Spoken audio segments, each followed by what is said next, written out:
أشتيكم تردوا علي بالتعليقات. كيف أصبحت العراق من بعد اختفاء صدام؟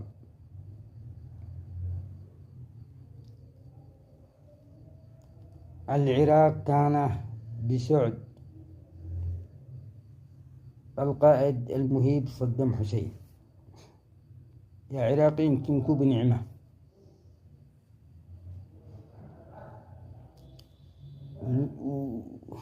بالأخير نكبكو زعيم الوطن مهيب الوطن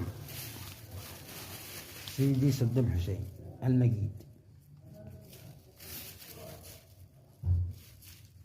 أنا أتكلم كلام واقع، إنه كان رجل وطني ما أبش على أي شيء، لأن الله قال طوعوا الله والرسول